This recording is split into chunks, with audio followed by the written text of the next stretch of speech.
The boy was bleeding when he stumbled onto the porch, not the kind of bleeding that came from a fall or a scrape with barbed wire. This was deliberate.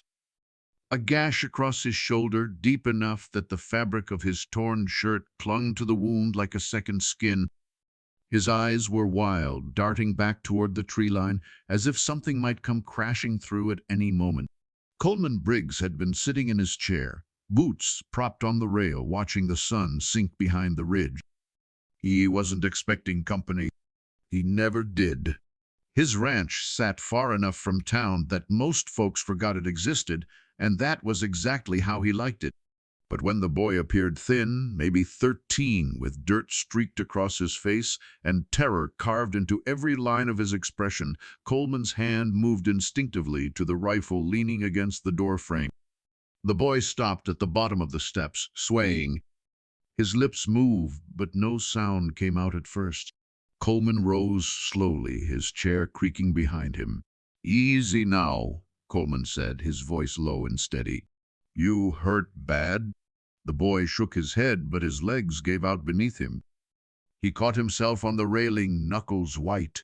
"Sir, if they come, hide my sister." Coleman's jaw tightened.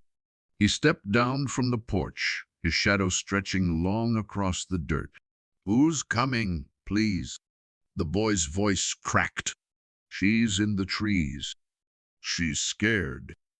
I told her to wait, but he looked over his shoulder again, his breath hitching. "They'll kill her if they find her." Coleman didn't ask again. He moved past the boy, scanning the edge of the property where the pines grew thick and dark. The evening air smelled like dust and coming rain, but underneath it, faint and metallic, was the scent of smoke. Not close yet, but close enough. "How many?" Coleman asked without turning around. "4, maybe 5. The boy's voice was barely a whisper now. "They burned our place. Killed my pa. My ma." He stopped, his throat working. "They said we took something. We didn't. I swear we didn't." Coleman's hand flexed at his side. He'd heard stories like this before. Men with too much power and not enough conscience, riding through territories like they owned the land and everyone on it. Sometimes they wore badges. Sometimes they didn't. It didn't matter much, either way. "Your sister," Coleman said. "Where exactly?" The boy pointed toward a cluster of cottonwoods near the creek. "She's small, 8 years old. I told her not to make a sound." Coleman turned back to the boy, studying him. Blood still seeped through his shirt, and his face was pale beneath the grime. But his eyes, those were steady now. Desperate, but steady. "What's your name?" Coleman asked. "Ethan." "Ethan, you stay here. Don't move." Coleman grabbed the rifle and started toward the trees, his boots crunching over dry grass. He didn't run. Running made noise, and noise brought attention. He moved like he always did, deliberate, measured, the way a man learned to move when he'd spent years in places where one wrong step could end everything. The girl was exactly where Ethan said she'd be, curled beneath the low-hanging branches of a cottonwood, her knees pulled to her chest. She had dark hair, tangled and wild, and her dress was torn at the hem. When she saw Coleman, she flinched, pressing herself harder against the trunk.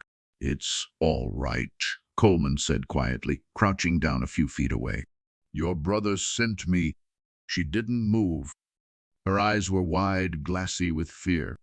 "My name's Coleman. I'm going to take you somewhere safe. But I need you to come with me now." For a long moment she just stared at him. Then slowly she nodded. Coleman extended his hand, and after a heartbeat of hesitation, she took it. Her fingers were small and cold, trembling in his palm. He led her back to the house, keeping his body between her and the open land.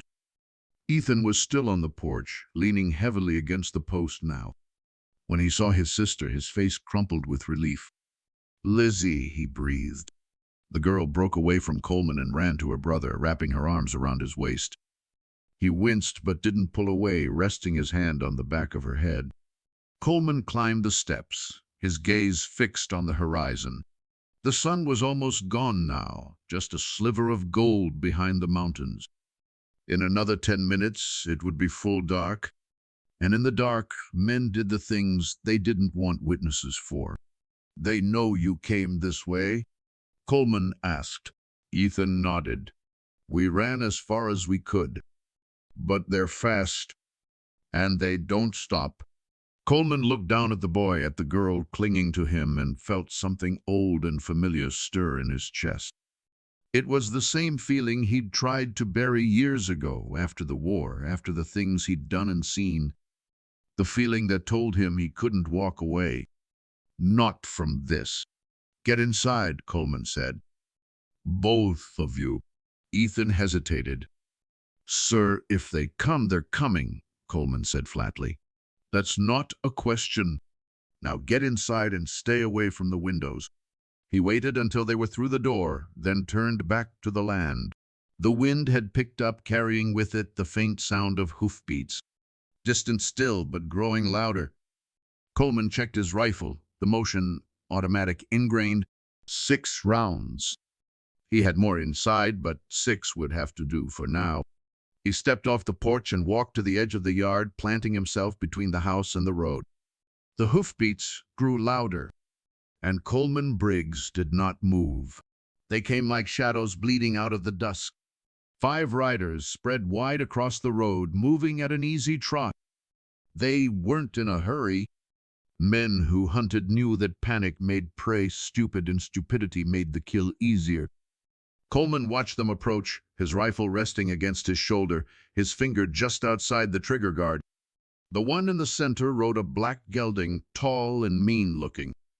He wore a duster that hung open, revealing a gun belt slung low on his hip. His hat was pulled down, but Coleman could see the shape of his jaw, the hard line of his mouth. The others fanned out beside him, rough men, the kind who lived in the spaces between law and lawlessness, who took what they wanted because no one had ever told them no and made it stick. The leader pulled his horse to a stop 20 yards out.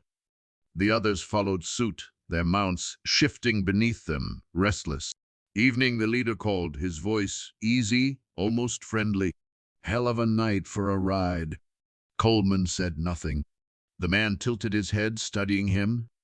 "You live here?" "I do." "Alone?" Coleman's eyes didn't waver. "That's my business." The leader smiled, but it didn't reach his eyes. "Fair enough. We're looking for a couple of kids. Boy and a girl. You see anyone like that come through here?"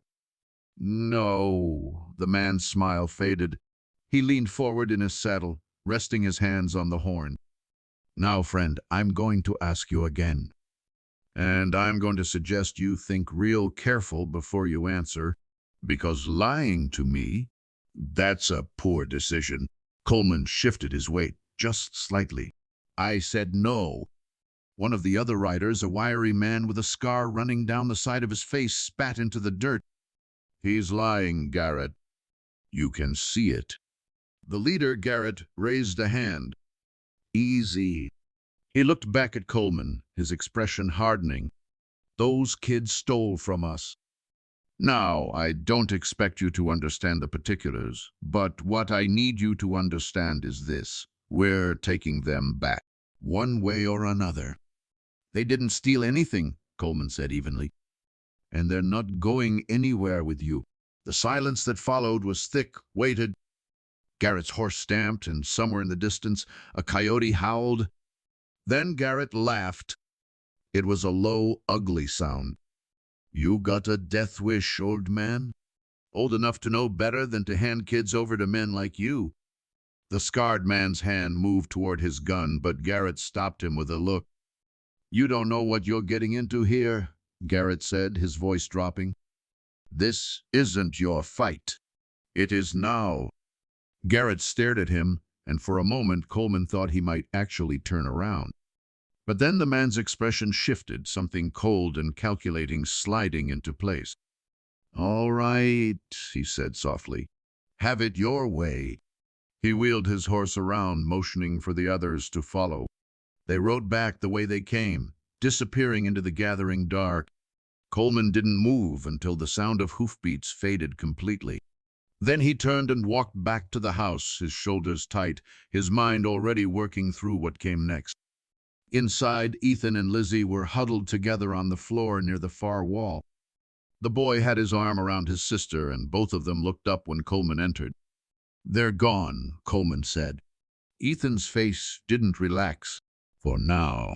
For now, Coleman agreed. He set the rifle down and moved to the window, pulling the curtain aside just enough to see out.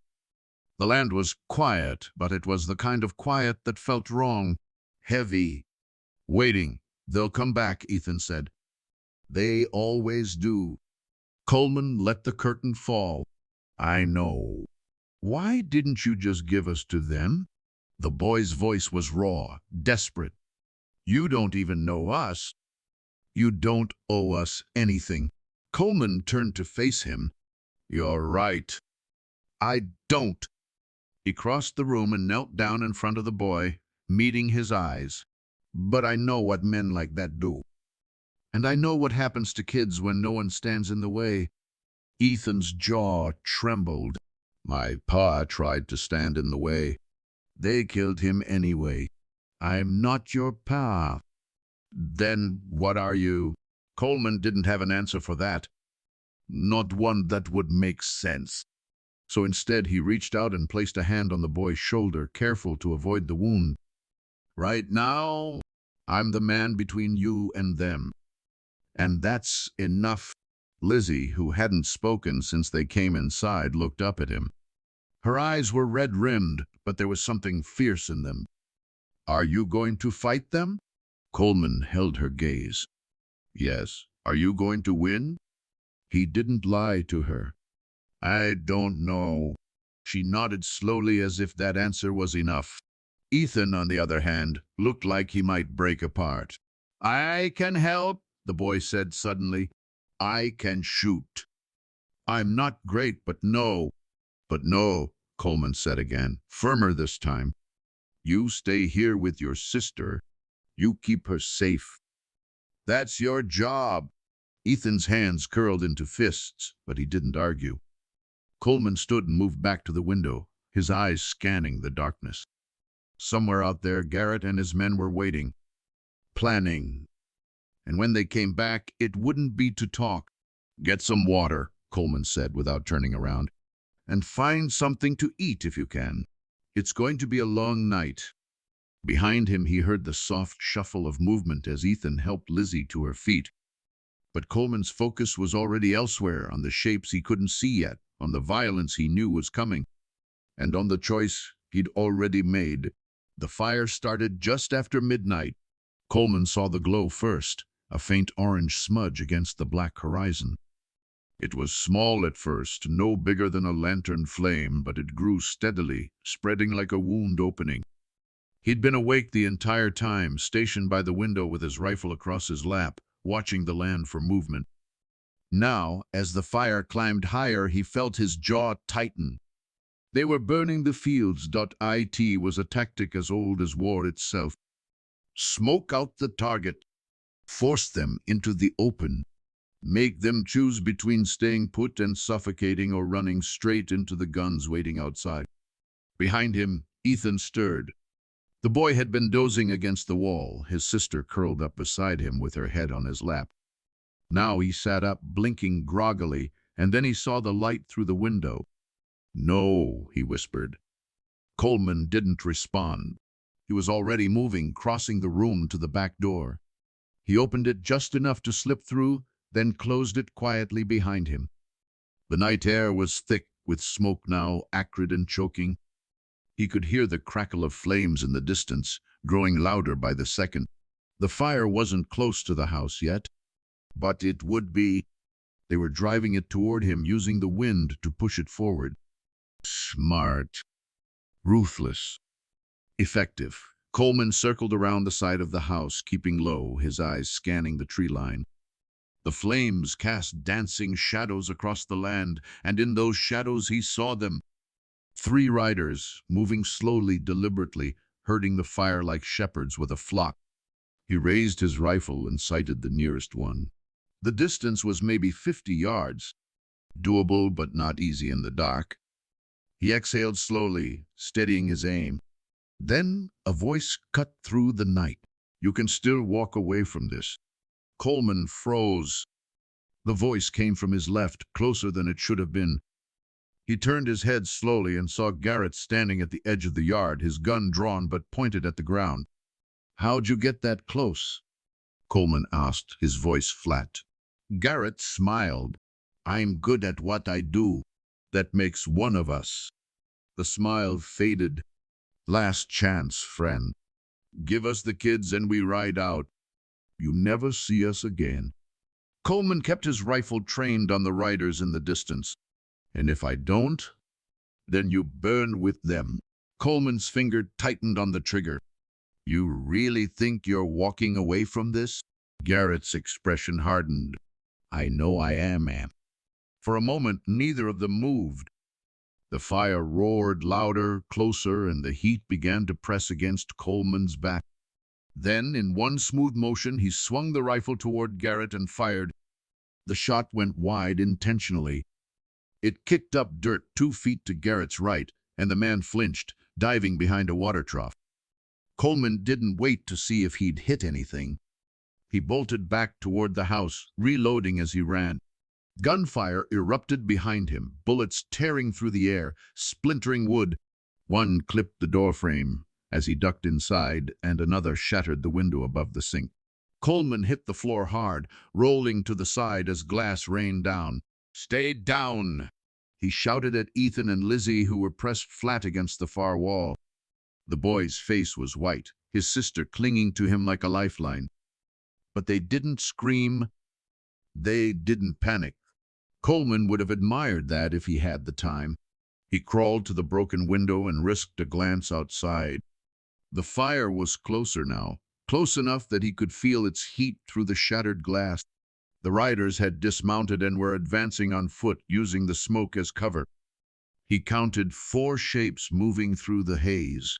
That meant one was still out there, unaccounted for. Coleman cursed under his breath and reloaded. He had maybe 20 rounds left in the house, scattered across different pockets and shelves. Not nearly enough for a prolonged fight. "Ethan," he called over his shoulder, "there's a trap door under the rug in my bedroom." "You see it?" The boy nodded. "You take your sister down there. There's a tunnel. Leads out to the creek. You follow it as far as you can, and you don't stop until you hit the main road." "What about you?" "I'll hold them here." "No." Ethan's voice cracked. "I'm not leaving you." "Yes, you are." "No." Coleman turned, his expression hard. "Boy, listen to me. Your job is to keep her alive. That's it. You don't owe me anything. You don't need to be brave. You just need to run." Ethan's eyes filled with tears, but he didn't argue. He grabbed Lizzie's hand and pulled her toward the bedroom, stumbling over the debris scattered across the floor. Coleman turned back to the window. The riders were closer now, maybe 30 yards out. He could see Garrett among them, his face set, his gun raised.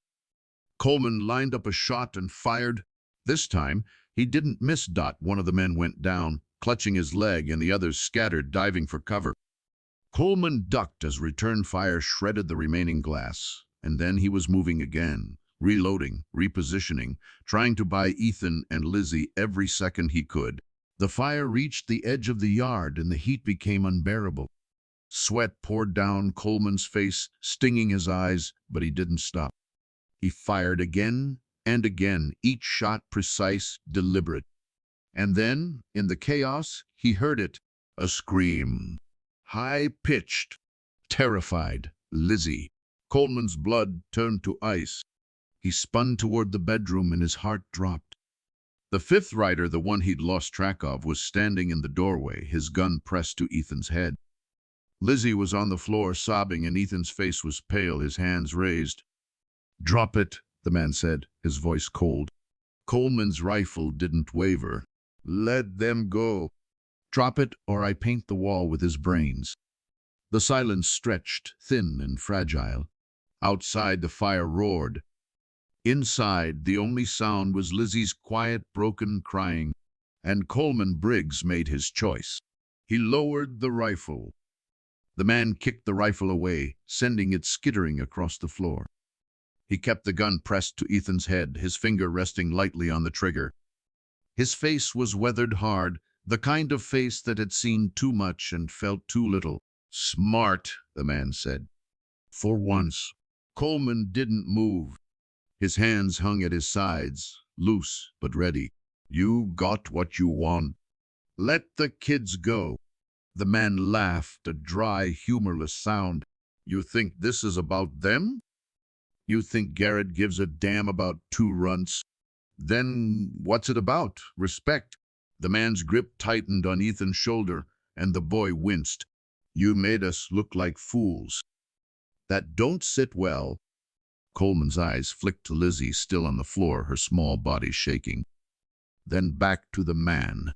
"So this is pride? That what you're telling me? You're gonna kill kids over pride?" The man's jaw worked. "You don't know what you're talking about." "I know enough." For a moment, the man's expression wavered. Just a flicker, barely there, but Coleman saw it. Doubt. Or maybe regret. It was hard to tell. "I got orders," the man said, but his voice was quieter now. Less certain. "Orders." Coleman took a step forward, slow, careful. "From Garrett. A man who burns fields and hunts children. That who you take orders from?" "Shut up. You got kids of your own?" The man's face twisted. "I said shut up." Coleman took another step. "I'm guessing you do. Or did. Maybe that's why you're standing here right now with a gun to a boy's head, trying real hard to convince yourself this is just business." "It is business." "No," Coleman said quietly. "It's not." The man's hand trembled just slightly, but it was enough. "You pull that trigger," Coleman continued, his voice steady, almost gentle, "and you're not walking out of here the same man. You know that? I can see it in your eyes." "You don't know I do." Coleman stopped close enough now that he could see the sweat beading on the man's forehead. "Because I've been where you are. I've had the gun in my hand and the choice in front of me. And I made the wrong one. More than once." The man's breath hitched. "You're lying." "I'm not. I'm—" Coleman's voice dropped lower, almost a whisper. "And you know I'm not?" For a long, agonizing moment, no one moved. The fire roared outside and the smoke rolled through the broken windows, thick and choking. Lizzie's sobs had faded to quiet hiccups, and Ethan stood frozen, his eyes wide, his breath shallow. Then slowly the man lowered the gun. Ethan stumbled forward and Coleman caught him, pulling him out of reach. The man stood there, his arm hanging limp at his side, his face blank. "Get out," Coleman said. The man looked at him, and for a second something almost human flickered across his features. Then it was gone. He turned and walked out, disappearing into the smoke. Coleman knelt down beside Lizzie, checking her over. She wasn't hurt, just terrified. He pulled her close, and she buried her face against his chest, her small hands clutching his shirt. "It's all right," he murmured. "You're all right." Ethan sank to the floor beside them, his whole body shaking. "I thought I know." The boy's face crumpled and he started to cry. Not the kind of crying that came from fear, but the kind that came from release, from everything finally breaking open. Coleman put his other arm around him, holding them both, and for a moment the world shrank to just the three of them. Outside, the fire still burned. But inside, in that small, broken space, something else kindled. Something like hope. "Why'd you do it?" Ethan asked, his voice muffled against Coleman's shoulder. "Why'd you risk everything for us?" Coleman didn't answer right away. He thought about all the things he could say. about duty, about justice, about the way a man couldn't live with himself if he turned away from something like this. But in the end, he told the truth, because no one did it for me when I needed it. And I wasn't going to let that happen to you. Ethan pulled back, looking at him. His eyes were red, his face streaked with tears, but there was something else there now. Something like understanding. "Thank you," the boy whispered. Coleman nodded. "Come on. We need to get out of here before the whole place comes down." He helped them both to their feet and led them toward the trapdoor. The tunnel was narrow and dark, but it was their best chance. He went first, holding a lantern, and Ethan and Lizzie followed close behind, their hands gripping his coat. They emerged near the creek, the cool night air a shock after the suffocating heat of the house. Coleman looked back and saw the flames consuming the structure, the roof collapsing in on itself with a groan. Everything he'd built, gone. But the kids were alive, and that was enough. Dawn came slow and reluctant, bleeding pale light across the scorched land. Coleman stood at the edge of the creek, watching the remains of his house smolder. The fire had burned itself out sometime in the early hours, leaving behind only blackened timber and ash. The wind carried the smell of it, sharp and bitter, mixing with the scent of wet earth and pine. Ethan and Lizzie sat a few yards behind him, huddled together under a blanket Coleman had pulled from the tunnel storage. They hadn't spoken much since they'd emerged. There wasn't much to say, but they were alive. And in this world, that counted for more than most things. Coleman heard the hoofbeats before he saw the rider. A single horse, moving at a steady trot down the road. He tensed, his hand moving instinctively to the revolver on his hip, the only weapon he'd managed to grab before the house went up. But when the rider came into view, Coleman relaxed. It was Sheriff Harlan, an older man with a gray beard and eyes that had seen too much but still managed to care. He pulled his horse to a stop and dismounted, his gaze sweeping over the scene. "Hell," Harlan muttered. "Heard the fire from town. Came as fast as I could." "We're all right," Coleman said. Harlan looked past him to the kids. "They with you?" "They are now." The sheriff studied him for a long moment, then sighed. "Garrett? Gone. For now. He'll be back. Men like him always are, maybe." Coleman's jaw tightened. "But not here. Not for them." Harlan raised an eyebrow. "You planning on sticking around?" Coleman glanced back at Ethan and Lizzie. The boy was watching him, his expression wary but hopeful. The girl had fallen asleep against her brother's shoulder, her face peaceful for the first time since Coleman had met her. "I don't know," Coleman admitted. "Haven't thought that far ahead." Harlan nodded slowly. "Well, when you do, come see me. Town could use a man like you, and those kids are going to need somewhere to go." "They got somewhere," Coleman said quietly. "They got me." The sheriff's expression softened. "All right, then." He climbed back onto his horse and tipped his hat. "You need anything, you know where to find me." He rode off, and Coleman turned back to the creek. The water was clear and cold, rushing over smooth stones, indifferent to everything that had happened on the land above it. Coleman knelt and splashed some on his face, washing away the soot and sweat. When he stood, Ethan was beside him. "What now?" the boy asked. Coleman looked at him. "Now, we rebuild. Here, somewhere? Doesn't have to be here." Coleman gestured toward the ruins. "A house is just wood and nails. It's the people inside that matter." Ethan's throat worked. "You're really going to keep us? Unless you got somewhere better to be." The boy shook his head, and a slow, hesitant smile broke across his face. It was the first time Coleman had seen him smile, and it changed everything. Made him look younger, less burdened. Like a kid who might actually have a future. "We don't got anywhere else," Ethan said. "Just you." Coleman clapped a hand on his shoulder. "Then I guess we're stuck with each other." Behind them, Lizzie stirred, blinking awake. She looked around, confused at first, and then her eyes found Coleman. She didn't say anything, but she reached out, her small hand extending toward him. Coleman took it, and in that moment, surrounded by ash and ruin and the ghosts of what could have been, something new took root. Something fragile and uncertain but real. A family. Yearslater. The ranch sat in a valley between two ridges, nestled among cottonwoods and wildflower. It wasn't much a small house, a barn, a few head of cattle, but it was theirs. Coleman stood on the porch watching the sunset, just like he had that night so many years ago. But this time, he wasn't alone. Ethan was out by the barn, tall and broad-shouldered now, teaching Lizzie how to mend a saddle. She was 15, sharp-tongued and stubborn, with her mother's dark hair and her brother's fierce eyes. They argued constantly, the way siblings did. But Coleman could see the love underneath it, the way they looked out for each other, the way they'd never stopped looking out for each other.